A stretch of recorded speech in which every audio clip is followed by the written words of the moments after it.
Although it is many other things as well, Shakespeare's Henriad is certainly an epic family saga. If you are familiar with such TV family dramas as The Sopranos, Game of Thrones, or Succession, you should feel right at home. To understand Richard II in particular, here are the relationship essentials you need to know.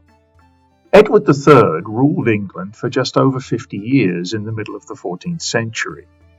His reign went through several phases, but was generally stable until its final years. Edward had many children, but those who are key to Richard II are these four of his sons. Edward of Woodstock, known to history as the Black Prince, John of Gaunt, the Duke of Lancaster, Edmund of Langley, the Duke of York, and Thomas of Woodstock, the Duke of Gloucester. John and Edmund are major characters in Richard II. Edmund is always called York in Richard II, so we'll call him that here from now on. Edward and Thomas are dead by the time of the events of the play, but they are often referenced in it, and the circumstances of their deaths are critical to the plot.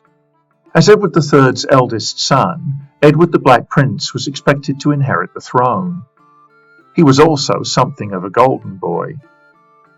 But England never found out whether his hype was justified, as he died in 1376 from disease contracted while fighting in France, about 1 year before his father's death.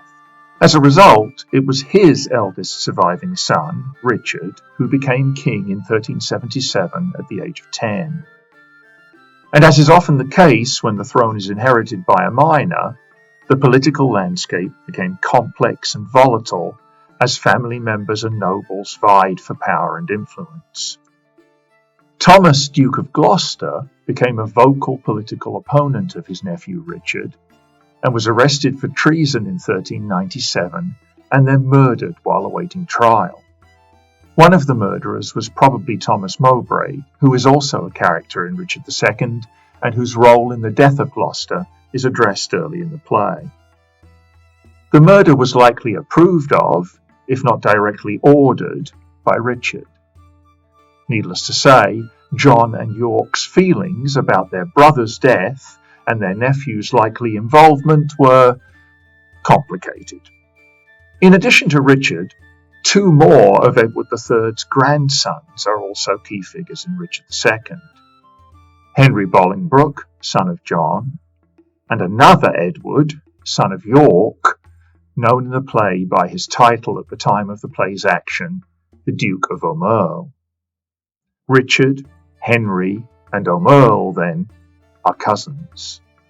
The action of Richard II takes place in the last 2 years of his reign, though Richard is still a relatively young man.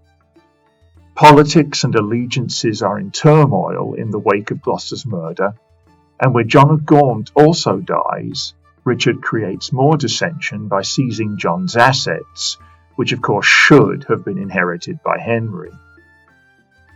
As the action unfolds, the two cousins, Richard and Henry, become adversaries, and others must choose or switch sides, often even within their own families. A final note about names, which you have probably realized can be quite confusing in English history. People are often referred to by their given name, and by a nickname, and by a name derived from their birthplace, and by a title. And if they inherit the throne, also by a number. So Henry is also known as Harry, as Bolingbroke, he was born at Bolingbroke Castle, as Hereford, his title at the time of the play's action, and eventually as Henry IV.